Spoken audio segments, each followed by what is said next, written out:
I I I was just doing because you were doing it. was actually trying to clear my throat. Hey, retro lovers! Welcome to the Nostalgia Junkies podcast, where we talk all about pop culture, retro toy collecting, and nostalgia. And now, here are your hosts, Alex and Brandon.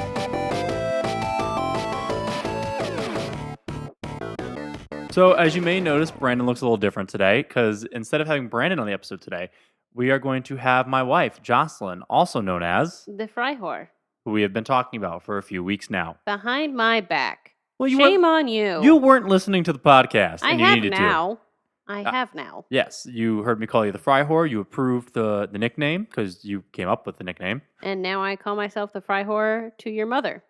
Yeah, it's really funny. I love the fact that the family has just adopted the nickname. I mean, it fits you. It does. I will do anything for fries. I mean, I mean, it doesn't matter where we go. You will always eat the fries first. Of course.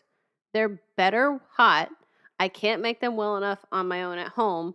And this is the most important thing. Potatoes are amazing.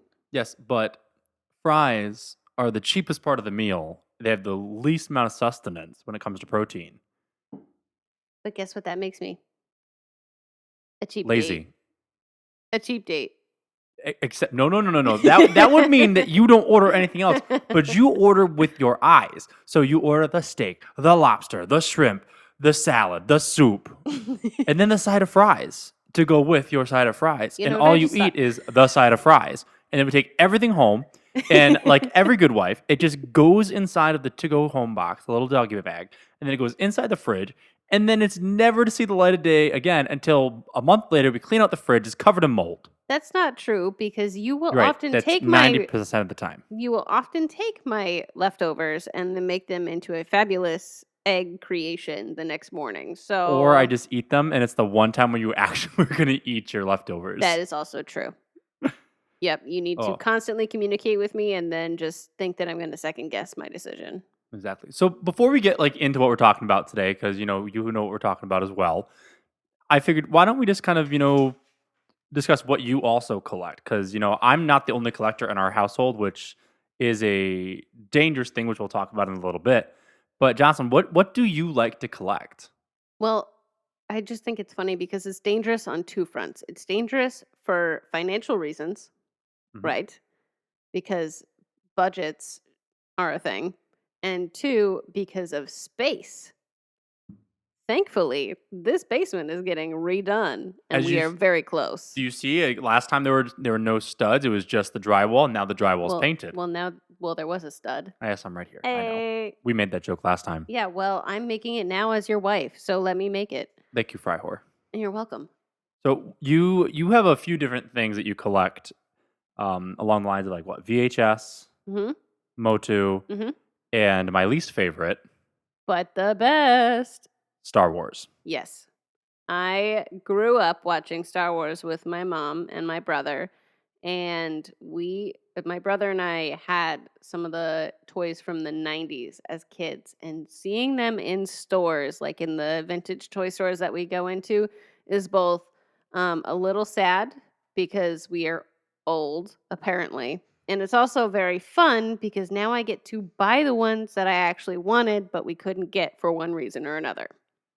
I will say that is probably one of the biggest joys, also biggest frustration, which we're gonna talk about this all later, of getting older and being a toy collector because we see stuff that we grew up with as little kids, but then as we get older and we're approaching our 30s, we're now seeing stuff that we played with when we were 10 and 11 because they're approaching the 20-year-old mark and becoming Mhm. vintage themselves. And I'm waiting for the day that we start seeing Ben 10 inside vintage toy Oh stores. gosh. You mean not just like in the thrift store, like, But oh, this must be vintage because but it's not when we a. can see a full on card or in package blister pack Omnitrix. Oh my goodness. That will be a sad and also semi happy Listen, day. it I was don't the know. Pokedex for Cartoon Network I will shows. have mixed feelings to the umpteenth degree. But yes, I collect VHS, Star Wars, Motu, and also whatever random toys or objects that were created for promotional. They're just really some cool things out there that when I see it, I'm like, I gotta have that. It's Hmm. just different. I don't know what it is, but it's just different, and I need it because it's a cool conversation piece, and it makes me happy to look at it whenever it finds space in the house. Yeah. So I feel like a lot of that kind of comes down to like, because like you're saying, it's hard to find space in the house. So a lot of times I feel like it's the little Happy Meal toys that's from this franchise or that franchise. Or, we find something we both really like and it's really big and we just buy it. Like the Cheers action figures. Those aren't really big though, and they have a nice space above our bar cart thing. Well, I'll say this. They're relatively big compared to a Happy Meal toy. Yes. But then it comes down to like the cool um vintage holiday stuff. That I'm really getting into, especially as we get Yes. into each of these holidays in the new Hmm. house. Really enjoyed finding some original Boo buckets at a Hmm. tag sale for what were they, 50 cents a Yeah, piece? 50 cents. I'm In glad that the pristine lady. condition. So we're driving down the street and you see this tag sale, and there's this old metal bookcase like storage thing that's out like in the middle of the driveway, and just a vertical stack of all the different types of Boo buckets. So many Boo buckets. I was like, we're stopping. I see Boo buckets. So we stop, we run up, and they were all sold. I was so disappointed. I But was so mad. there were one of each inside the garage. So the woman that she bought out the entire collection. Whole thing. At least she left one of each. Mm-hmm. Although I think the funniest part is then, we're scrolling through Mercari at the end of the night, and this woman had already listed every single Boo bucket that she bought for 50 cents for $20. Mm-hmm. And they'd Incredible already markup. sold. Incredible. And I was just like, wow. Talk about an upcharge. Oh, but one of the other things that I really enjoy Hmm. about collecting nowadays is when you go to those tag sales and you are talking to the people who the stuff belonged to, and they're collecting for whatever reason. Actually, that tag sale that we got the Boo Hmm. buckets from, the lady, the woman, she was so nice, but she had collected Happy Meals toys and McDonald's memorabilia because she never got to as a kid. Yep. So that's why she started to just collect, and she was so meticulous in her organizing, but she treasured every piece, and I love that. I think collecting for collecting's sake is Mhm. kind of lame. Hoarding. Yes, hoarding. It's a fancy way of saying hoarding. Hmm. But collecting with the intent of it being treasured or appreciated Hmm. and honored somewhere in your home is totally right up my alley. So Hmm. that's why I was okay with getting these like $5 um comlink figures on card. Which we're going to talk about all of that later. You are getting ahead of the itinerary. I wrote you an itinerary for a reason. Hi. I don't This is the listen to fry whore. itineraries. I should have put fries on the paper. Maybe then she would have looked at it. That was an option? Listen, I Why will get you was that fries an later. I'll option? get you fries later. Don't But make promises you I was can't just, I was, keep. you brought up a really good point of the fact that, we hear these really good stories when we go out. And I feel like every time we meet somebody who's like an actual collector and is like selling these things for not for their resale value, but because they love them. It always comes down to the fact that like, they weren't able to have stuff like this as a kid, Mhm. or there was a reason that they lost it. I mean, that's the reason why I'm into collecting. Is we lost so many of my toys during my childhood to a flood in our basement, where like we lost clothes, photos, toys, Christmas decorations. We lost so much during that flood, Mhm. and that like I mean, one of my favorite Christmas presents from you has to be Baby's First Christmas, 1993. I broke down in tears Christmas morning, Yeah. and I just absolutely loved it. And those stories that you get of people when they have, it's not an emotional connection to the item, it's an emotional connection to the memory. Yes. I am all about things that unlock memories. Um, Now, for me, I've really enjoyed collecting or building up a collection. We had a split household, and between Massachusetts and Nebraska, I couldn't have everything in one space. So I had favorite toys in one space, I had favorite toys in another, but they were never all together at the same time. I couldn't do a true, like, Toy Story esque, you know, Mhm. vision there. But Just Toy Story 3, they're all going to the inferno. That's no, it. exactly. But over time, you grow up and you think that you're growing up and you give away things because of peer pressure. Like, I gave away all of my Barbie dolls, and trust me when I tell you that I played with Barbies until I was 13, and I am proud of that because it was fun, and I was not, like, oozing over some Teen Vogue magazine or Mhm. whatever. I was having a great time making up my stories. I Mhm. love reading. I love doing all that, but I gave Mhm. up my dolls because one kid in 6th grade told me that Barbies were stupid. Mhm. Well, and then talking about people having stupid opinions, because you know what? Mm. I feel like people's opinions really influence everything we do. This past week, we put up a poll on Nostalgia Junkies. Yes. And I know where you and I lie, and I really wish Brandon was here today to talk about this, because I know he and I disagree on this. When is it okay to put up the Christmas tree? Before or after Thanksgiving? I think before Thanksgiving is fine. I think whenever you damn well feel like it is fine. Yes, that is also fine. Unfortunately, our house is chaos, Yes. and So we cannot add a tree to the chaos. So yeah, I know in our house this year, it probably won't be going up till after Thanksgiving. It might not be going Mm, up till don't, don't, late, don't, late. don't say it. Don't say it. I know I don't want to put it in the universe, but it might not be going Stop. up till late. But so like this poll, it was funny because it started off really heavy of before Thanksgiving, and really by the end of it, we were down to I think it was like 38 to 62%, with 38 before Thanksgiving and 68% after Thanksgiving. Oh, it was all the late voters. And I think that it also, well, it was like the day of elections, so it was hard. People had voting to do. They had to go to the polls, and They then they had vote in the real important voting. election of when to put up your Christmas decorations. And I think that probably should have specified it more. Is it okay to decorate the house with some holiday Christmas decorations pre-Thanksgiving, or should everything stay in a bin and then just have the Christmas tree come out? See, I think I would even go the route of maybe decorate around the house, like put Mhm, garland up around the mhm, house and lights and that kind of stuff. Because daylight savings, everything got super dark super fast. mhm. Um, I would prefer that, And then put the and tree up. then put the tree up and decorate the tree and Mhm, get into the holiday spirit at that point mhm. after Thanksgiving. Like, No, I can extend it. respect that. I think the earliest that we've actually done Christmas decorations was November 1st. Oh yeah. And Mm-hmm. I mean that was, so as many of you know, I'm a school teacher, and it was just a rough day. And if there's one thing that brings me joy, it is Christmas decorations and decorating the house for the holidays. Mm-hmm. And we immediately just stripped down all the Halloween stuff, and I think we put up the tree You immediately. you came home and looked at me and went, "I would like to put up the tree today. It was a rough day." And I Yeah. said, "Okay." Yep. And I mean, I'll be honest, I want to put up the tree now. I love looking at, like, we are a fake tree household. A fake tree household. I am a frugal person. The money that I don't spend on trees every year pays for the toys. I will make it smell like real trees are here though. Yes, we use the pine sol. No. Yeah, balsam fir, done. No, that Yeah, is not what we do. you're right. We're gonna spray it with cologne. Yeah. Mm-mm. Dracar Noir.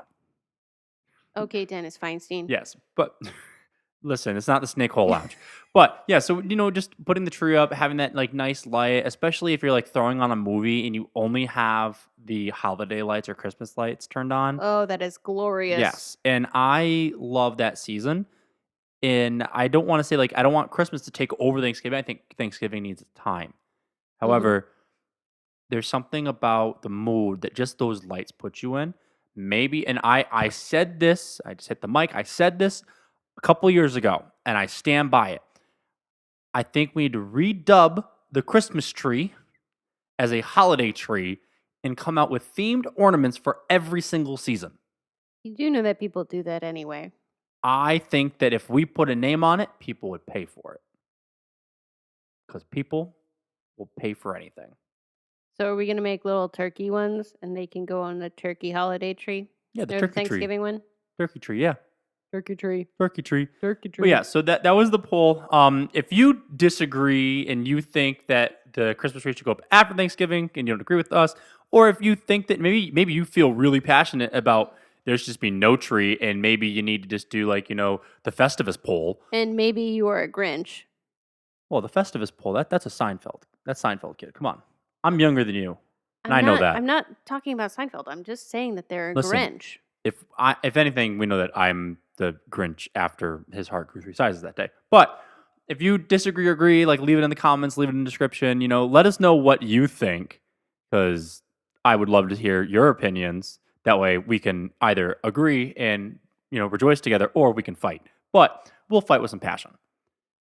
This past week, though, has been a little interesting. A couple good things have happened, and then we had, a sad thing that happened as well. Yes. So the sad thing that I think we both need to acknowledge, because it was a huge influence in both of our lives. Mm-hmm. I know you and Jeremy watched this a lot, and then I watched this growing up. I think Joe and I talked about this back on the WB podcast. Batman, Kevin Conroy passed away this past week, and it's sad. Did you see the little comic cell that went around that The Joker holding Batman's cape. no, the one where Chief Gordon flashes the bat signal and Batman comes in late and he just hands him a note and it says, "Sorry I was late. I lost my voice today."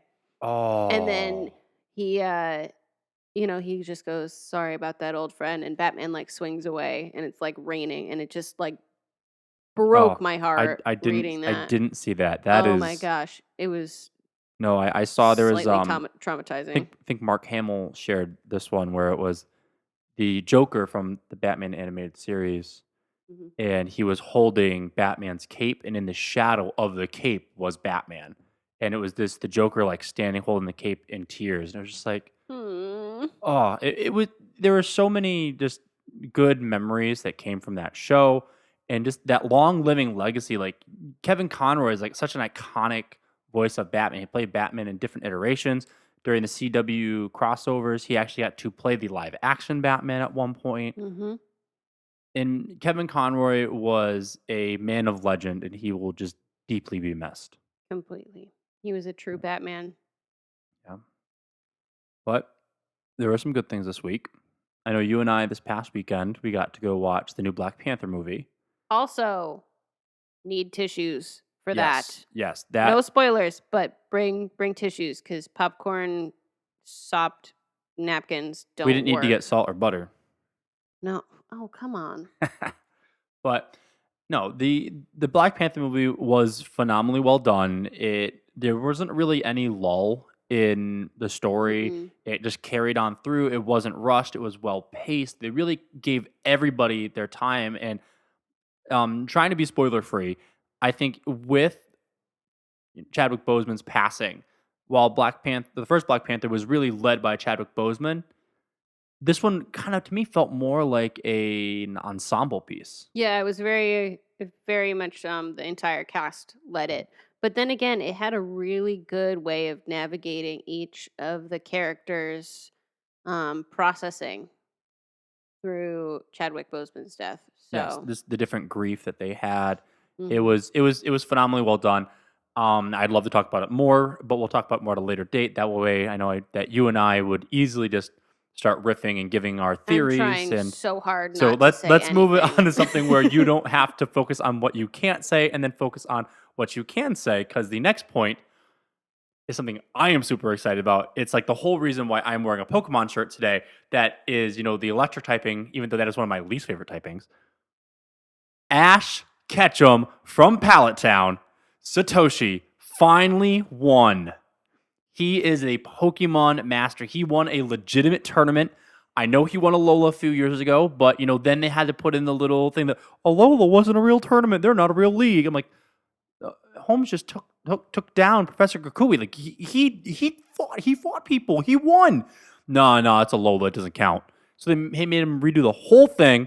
He worked his way. He started from the bottom, and now he's here. He defeated the undefeated champion of Leon, and Ash Ketchum from Pallet Town. He's the winner. Is the champion. And this you needed tissues for Kevin Conroy. You needed tissues for Black Panther. You needed tissues if you were a '90s Pokemon fan. You needed tissues for this episode. Oh my gosh, they have I'm not going to be spoiler free for this. It's been out for a couple weeks. You can watch it. It'll be on Netflix in a few months. Because if you wanted to watch, you would have watched it in Japan. Shoot, the whole country of Japan literally put the show on the giant Times Square's esque TVs, and the whole city just watched it in Tokyo. Yeah, no, I find that to be absolutely amazing. That was great. It came down, it was Ash with Pikachu versus Leon with Charizard and Cinderace. And Eternatus did this whole pink Stardust thing with, the Dynamax bands reglowing. And they brought back Gigantamax Pikachu, which was such a cool nod because as a fan of both the cartoon and of the games, if you played Let's Go Pikachu and you played Sword and Shield, if you had the save data on the same system, you got a special Pikachu that was capable of Gigantamaxing. And it was kind of alluded to the fact that was your Pikachu from Let's Go Pikachu. And the only Pikachu in the entire anime that we've seen that capable of Gigantamaxing is Ash's Pikachu. On top of that, the Pikachu in Let's Go Pikachu had a special move that only it could learn. It had a special higher base stat total, where if your friendly meter or your friend meter was high, the move did a ridiculous amount of damage. Ash Ketchum has known this Pikachu for 25 years. You think they're friends? I watched them with the first episode where Ash sacrificed his life and defended Pikachu from a bunch of Spearows, and they fought through Kanto, through Johto, through Hoenn, through Sinnoh, through Unova, through Kalos, through Alola, and now through the Masters Tournament. And that Pikachu, he was about to die. He was getting beat up. He beat the Cinderace. He's going against Charizard. Charizard, just Fire Blast, knocks out Pikachu. Pikachu, they do the blurry thing where it looks like he's dying, he's fainting, and he goes down. And then everything goes white like King's Cross Station from Harry Potter. That's exactly what I was thinking when I saw those memes. And Pikachu opens his eyes. And who greets him? A little baby dead Bulbasaur and Squirtle.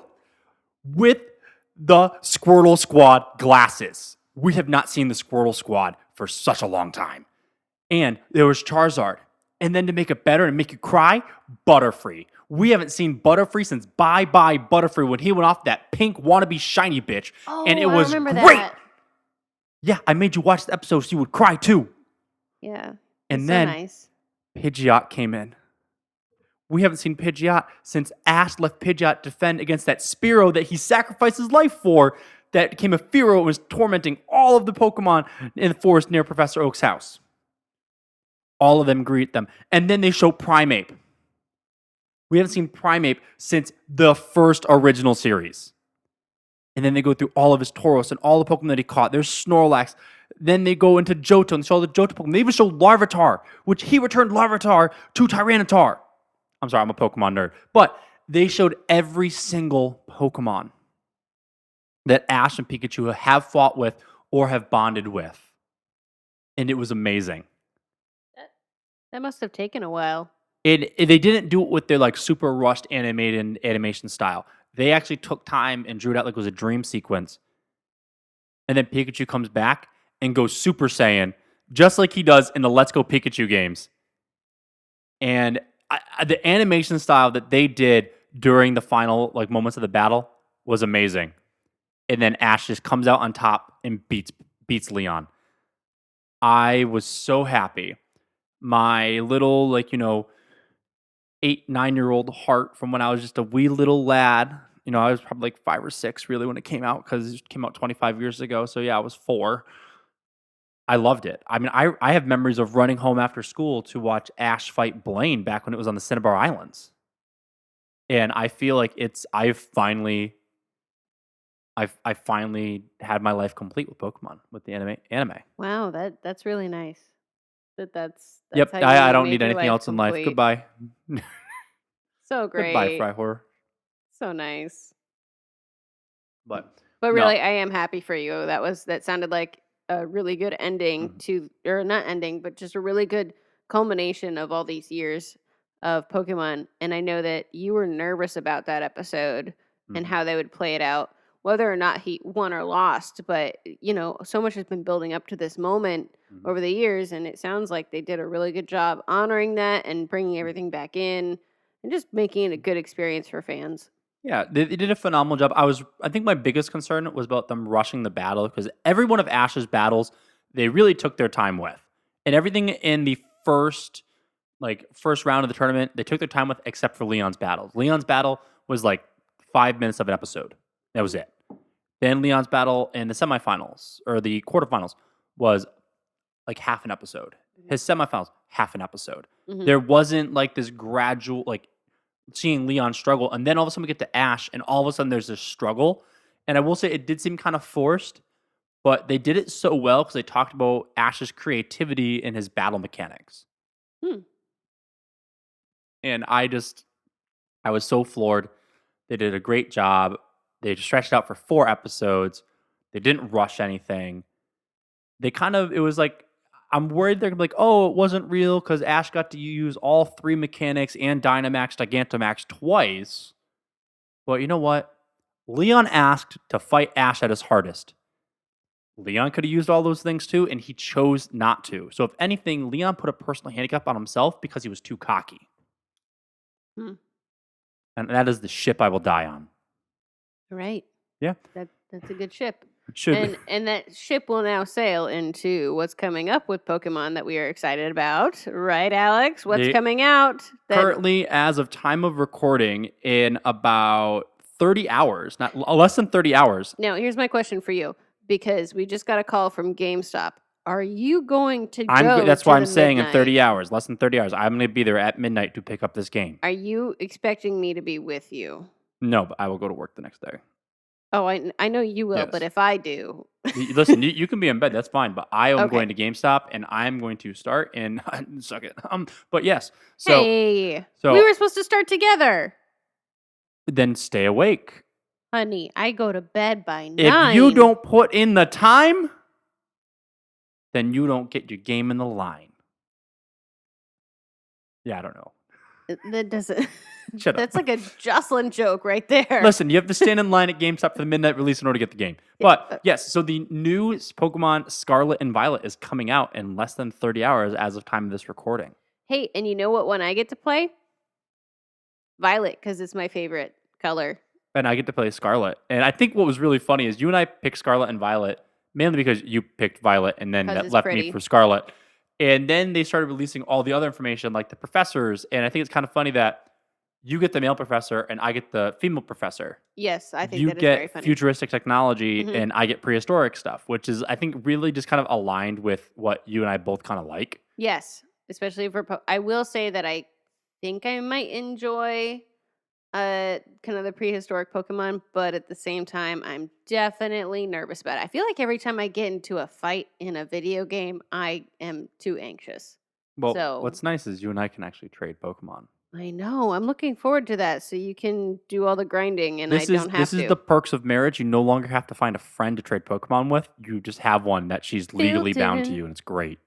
Yes, he says, here's your game. Do this. Go catch a Rattata. I'm going to go trade you something that's nice for it. Don't you worry. You don't have to do any work, sweetie. I will catch and raise all of your Pokemon and just send you off to the gym. And buy me fries. Yes, I can't buy you fries in the game. Although you can make sandwiches in the game this time. Sandwiches? Yes. So let's actually get into really talking about this new Pokemon game. So what are you excited for with this game other than just like adventuring? I think what I've enjoyed about the newer Pokemon games has been that it helps me keep track of where I'm supposed to go next. One of the things that I ran into a lot of issues with growing up is that I could not remember where I had left off in the game after I turned it off for like a day or two. Thanks, brain. So I love that it tells me where I'm supposed to go next and what I'm supposed to be doing, because otherwise I will walk in circles and hate my life. Which I think is really funny because that is like my least favorite part of this game.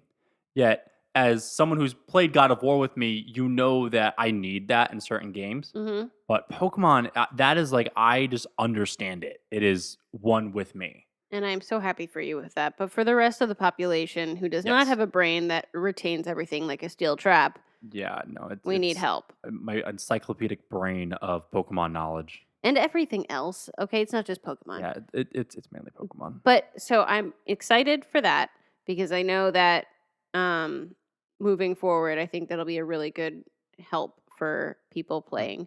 but also the Pokemon look pretty good. And then I'm excited to see the futuristic technology that comes out with this, or like the playscape. What's Mhm. going on? Yeah, no, I'm excited for, just the regular gameplay. I'm excited to see how you can do the gyms in different orders. Mm. I will say I'm a little upset that there's supposedly not level scaling in the game. Every report has said that there's no level scaling. So you, instead of doing the gym in order like 1, 2, 3, 4, if you swap it and go to like the fourth gym first, it's going to be at the fourth gym, like gym levels, opposed to Oh, rearranging that. So there's kind of a set order, but you don't have to do the set order so like you could grind and go beat 4, and then and go then back and go beat back. 1, 2, and 3. Yeah, I Eh. know Joe and I were talking the other day, and they were saying that if what he read, which I'm not fact checking any of this, but if you go into an area that you're really not supposed to be in, they're just going to start throwing wild Pokemon at you, and you just got to kind of get out of that area. Move your butt. Yes, but I wish they did a little bit more on that, and I'm a little frustrated that the comparison keeps coming to Breath of the Wild. And I will say I think Breath of the Wild was probably the first Nintendo game to do open world well, but it keeps getting compared to open world graphics or the graphics from Breath of the Wild. And Breath of the Wild is not a new game. Yeah. Breath of the Wild has been around since the era of the Wii U.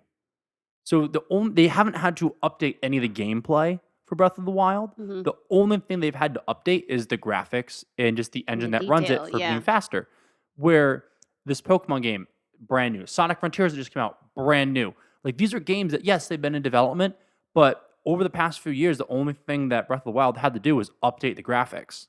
It wasn't like they had to recreate the wheel. Where every time a new Pokemon game comes out, they have to recreate the wheel. And I feel like that is where Pokemon Legends Arceus really got knocked down a peg, is because the grass looked bad. Or the grass didn't look realistic. Okay, but that game It's a was Pokemon beautiful. game. It was beautiful. It's a Pokemon game. It's not realistic. I enjoyed just sitting there watching you play it. I know. It's like, also, if you are playing a video game to check out the grass, go play Farming Simulator. Yeah, that's Like, also true. not Pokemon, not Breath of the Wild, not Sonic Frontiers. Go play Farming Simulator. You can't be playing Pokemon games and looking at the grass unless one of the Pokemon is literally made of grass. Yeah, But that's true.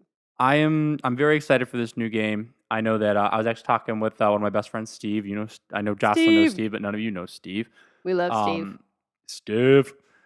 But we were talking about, and he was asking about, if I'm excited for this game. And instead of just sending him a short text, I sent him like a novel of like all of my hopes and dreams for this game. Oh, poor Steve. And I just like went in how I really hope that the Pokemon Legends Arceus franchise comes back and that they do more of these Pokemon Legends games.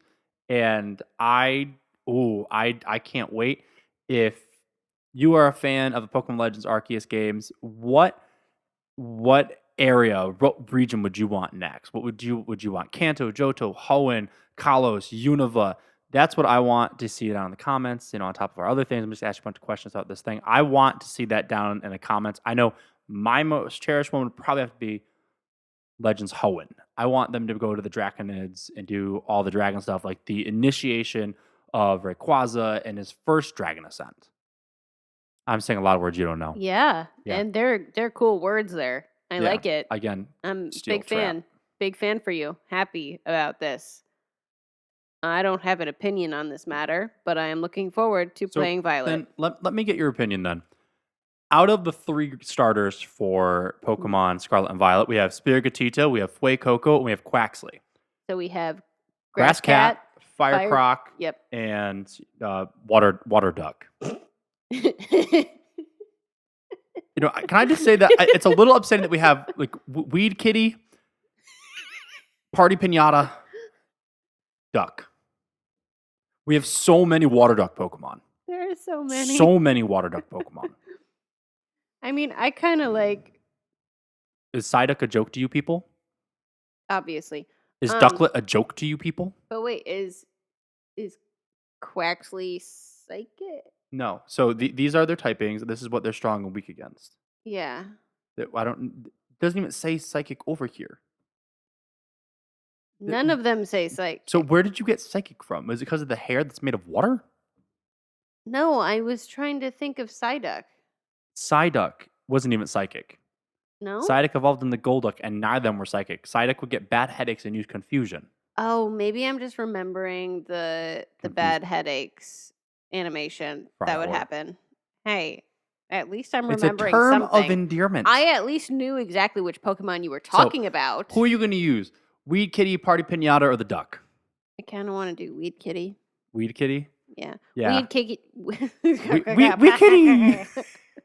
Weed Kitty on my purple game. You know, what's kind of funny, though, With because my Switch Lite. it's a cat that's green, and all I can, because, I'm playing through Super Mario 3D Lands right now. Yeah. All I can see is Luigi in the cat costume. That's cute. Yeah, that's cute. But I'm kind of on the fence right now. Well, you can't play as Weed Kitty. I know. I'm not, well, I mean, we're going to trade back and forth so we get one of each, but officially, I've been looking at doing Fuecoco. I love the crocodile Pokemon. I feel like you should do Fuecoco. But then I feel like that gives me just an unfair advantage against you. Honey, you always have an unfair advantage against me in Pokemon. Have you I listened will- to yourself talk? Yes. I will say, though, I saw some leaked images of what supposedly is the second and third stage for Fuecoco. And I am not a fan. I am not a fan. So what are you going to go with, Quaxley? I'm thinking about going as the duck. And I usually don't care for all the water Pokemon just because water is so abundant in so many of these regions. There's so many water Pokemon already that it's much easier. Like, especially, in some of these games, there's not a lot of fire Pokemon. So choosing the fire Pokemon is an easy way to get a fire Pokemon on. Weed Kitty is Weed Kitty, but I'm kind of feeling the duck. Are you feeling the duck? I'm feeling the duck. Duck butter. No, I think maybe it's the hair. The hair gets me. He is that Pompadour. He's ready to go. Yeah, but it looks like his Pompadour is just like a wave on top of his forehead. It's a coif, Jocelyn. But is it made of water or is it made of feathers? Yes, I don't like that answer. water feathers. Water feathers. They're made of water feathers. Water feathers. You heard it here first, ladies and gentlemen. Well, it's like, you know what? Why does Fuecoco have a buck tooth? Oh, you know what Weed Kitty reminds me of? If Catwoman and Poison Ivy had a pet. They really almost made this the weed symbol. Yeah, very, very close. But it looks like Poison Ivy too. Like the early 2000s Poison Ivy. And then mixing it with a Catwoman animation kitten, like from when you were introduced to her. I just see pound puppy kitties. Why would you say that? Because that's what it looks like. It looks like pound puppies. Now Remember the that's Cats and Pound depressing. Puppies? I thought mine was a cool. Pound Puppies was a great Cool. cartoon. What are you talking about? Now it's depressing. Well, Or I'm it looks not like thinking of a Sarah McLachlan commercial. okay, but now it kind of. It's Listen. reminding me of too many different things through the childhood. Listen, Weed Kitty, Party Pinata, and the duck.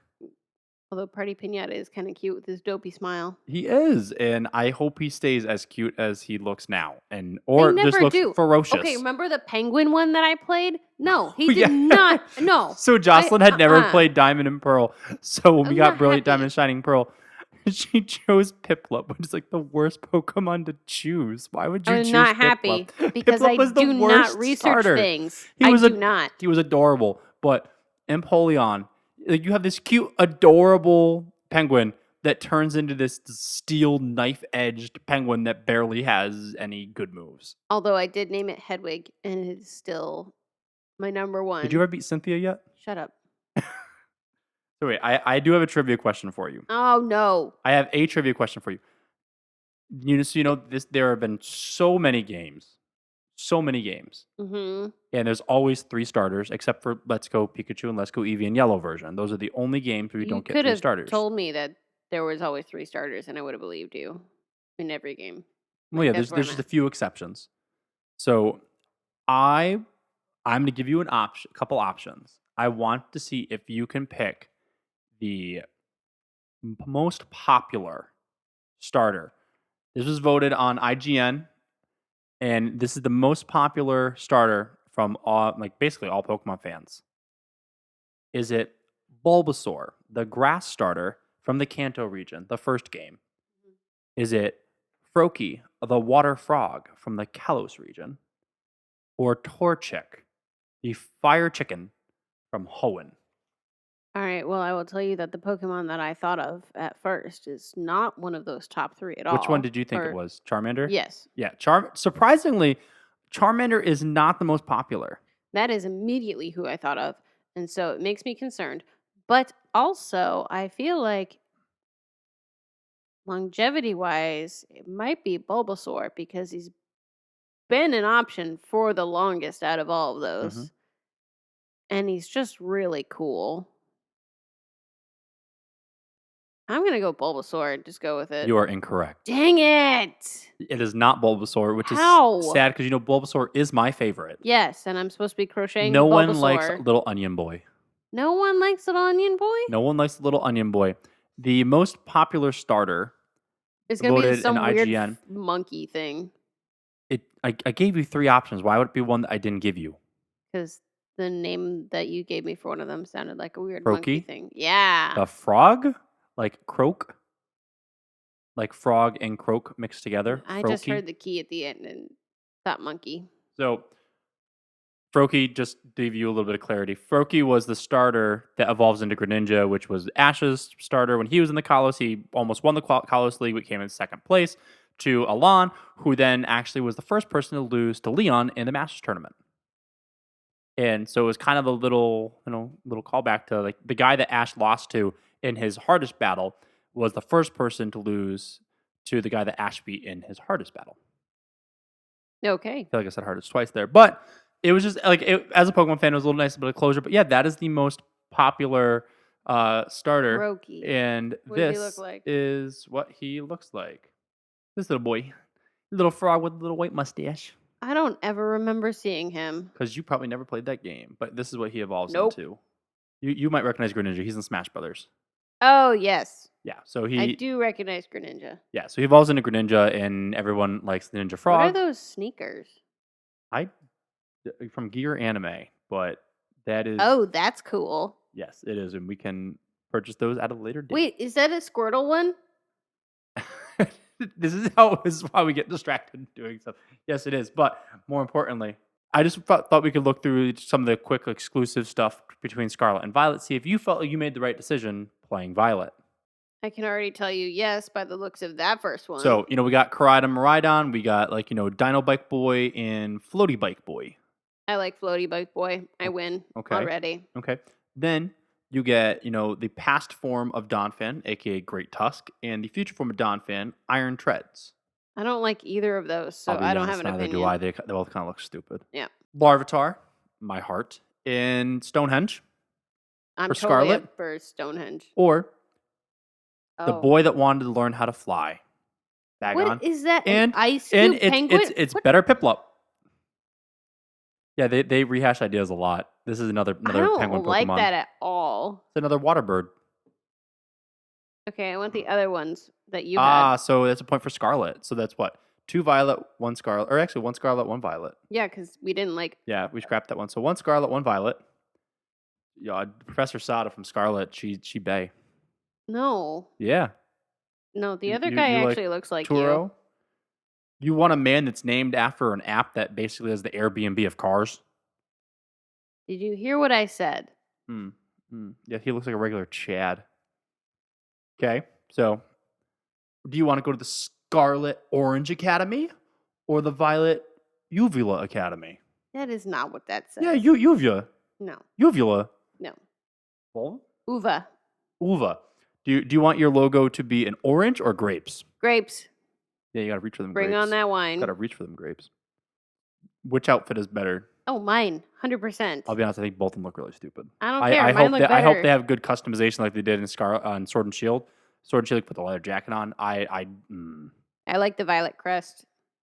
You know when you're watching like a 90s or 80s movie and there's like that one boy who's like the little brother to like the bad guy and he's like dressed like as like a super preppy kid? Yes. That's what you're playing as. Well, You're playing as a little bastard child. We're playing as academy students. It looks like a little bastard child. Okay. And that's really all we got right now. Well, we can talk about Yeah, more what is that differences little later. pig dude? You have never seen LeChonk? No. Yeah, LeChonk. Oh my gosh. Which have you? So wait, tell me you've seen Fido though. Yes, I did see Fido. Okay. I love that picture. Little He's buns getting and a killed. butt. But there's a picture. I'll put it here up on the screen of it's Fido being put into an oven.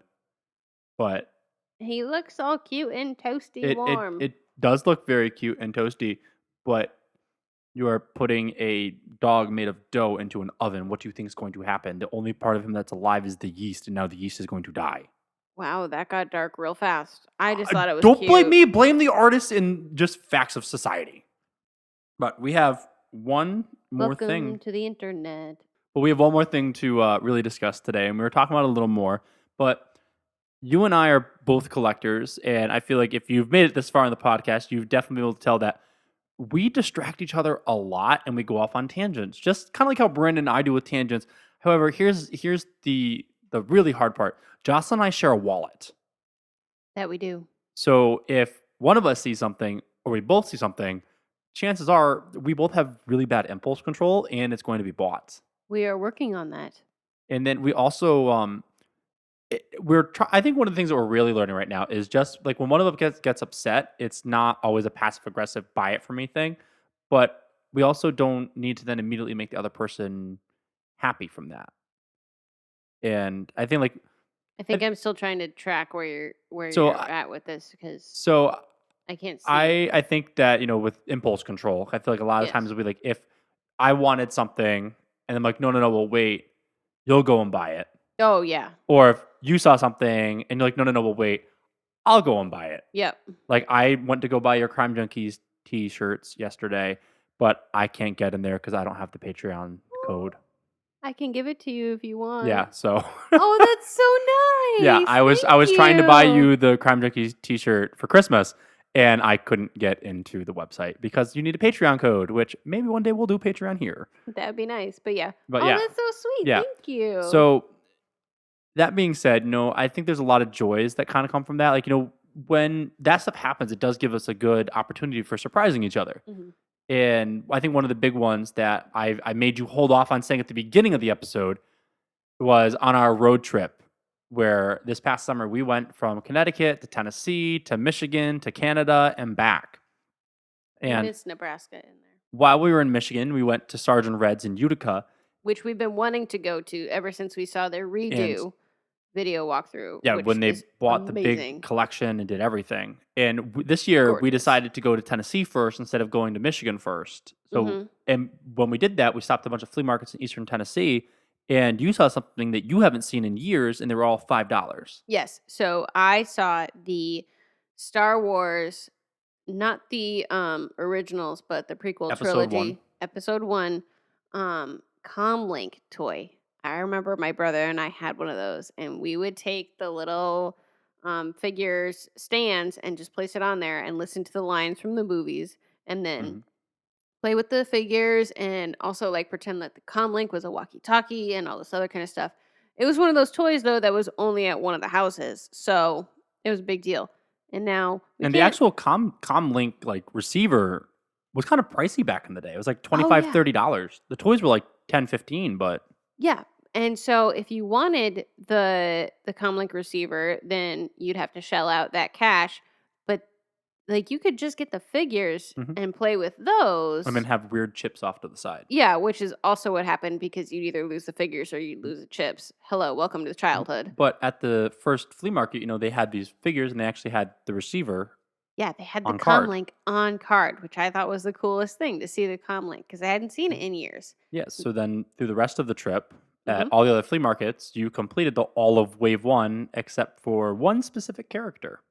Yeah, well, I'm not going to buy something for a character that I really despise. So why would we spend? you make a mistake. I hate Jar Jar. Yeah, so does everybody. much. No one likes Jar Jar. No. There will be that one person who likes Jar Jar who will comment You mean furiously, Emperor though. Snoke? Right. So I was able to complete all of like wave one, and then I started branching out into a couple of other of the waves as I was just finding characters that I really enjoyed, and I wished that I had their figures from childhood. And when we got to Sergeant Red's up in Utica, Michigan, I was walking through, and after like the third pass around the store, because also I am exhausted at this point in time. We have been traveling forever, and everything that I'm seeing, it's almost like you're seeing double because you've seen so many different things at all the different flea markets, tag sales, and everything. Mhm. All of a sudden, I come up on the Star Wars corner, and there is this gorgeous Comlink display. store display. Yes, Comlink store display. Thank you. And I was like, what? I didn't know that they still had these around. This is amazing. And I'm taking Comlinks off the wall and putting them on the display and pressing the button so that I can hear them like obnoxiously loud throughout the store, because that's what displays do. They're obnoxiously loud. And I'm like, Alex, come here. Look at this thing. Isn't this so cool? And look, Yeah. you can even have it play without the car, like Mhm. opening up the toys. So one of the things that was nice about the store display is that you can actually scan the cards without having to open it. If you have the regular, like you bought the Comlink from this toy store and brought it home, the receiver wasn't as strong, and you would need to open up your package. Well, also our Comlink was on card, and I didn't want to Mhm. open up the card of the Comlink either. So, like a good husband, I went up to the owner and I was talking to him about it. And he had just like kind of finished furnishing the store, and he didn't really want to sell it. And so we were talking about it, and he put out a price, and I will say it was really more than I wanted to spend. And we were driving through all these states and countries in In a small Canada. Elantra. Yes, Canada is a country. That's why I Oh, said you said country. okay. States and countries. That's why I'm a teacher. Yeah. Uh-huh. But we I asked him, and it was just a little more than I wanted to spend, and I kind of had to break it to Jocelyn that we couldn't afford it, I and wasn't expecting to go home with we it at all. couldn't fit it in the car. You should have told your personality that when we were at the store, because you were like, oh, but you got this and you got that. All right. I was also in a very bad mood. Yes, we had just finished leaving Nebraska and Michigan. Yes. And that was a And- rough trip. And well, we'd also been on the road for like 2 weeks at that point. Mm-hmm. Yep. But we're driving through Canada, and I am just scanning and scanning and scanning YouTube, or not YouTube, eBay. I'm not YouTube. And I found a few different Comtechs, and I was able to buy one. I actually made an offer, and I got like 50 to $100 off of it. And I was able to buy it. And by the time that we got home, it was like 2-3 days later, it came in the mail. He was very, very generous. Merry Christmas. Yes. And also Merry Christmas from the basement. Yes.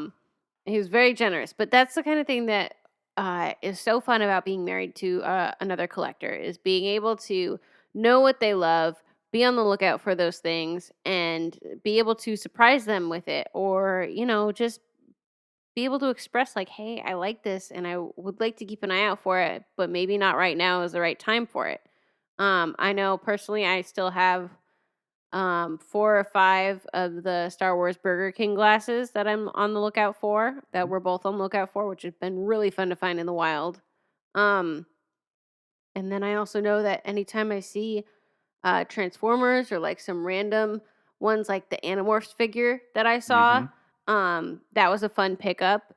It's just really nice sometimes to have an extra set of eyes with you when you go places, because I see stuff at a different level than he does. Let's be real. She He can does. see the up And high stuff, and I can see the down low stuff. I think it's interesting because, like, right now we are in just this interesting like mode, because our whole basement is gutted. Everything in our basement is in our living room. So it's hard. Like, do we want to get this? Are we going to see it again? And then, do we want to get it? Is it worth spending the money on right now? Yeah, And it makes it a little difficult. it does. I am really looking forward to the day that the basement is finished and we can actually put the bookshelves up, get everything out, start to really unpack, because we still have like a whole room full of stuff over at your mother's. Yeah, there's so much stuff that just it is all around. But You know what? Hopefully this base will be done before Christmas. It will be. And then it will be all decorated, and we'll be recording some of the end of the year podcast episodes either in a fully furnished basement or come the new year, we will be sitting in a nice studio. Yes, So- that will be very, very nice. I'm looking forward to that. So, we're going to start closing out and wrapping up because we don't want to make this too long tonight. Mm-hmm. But, make sure you're following us on social media, whether it's on TikTok, on Instagram. You can follow us subscribe on YouTube. Make sure if you're watching us on YouTube, you like, comment, subscribe, and we ask a few questions. It really helps us with the engagement, and then it gives us stuff to talk about, and it gives us that little community, go back and forth.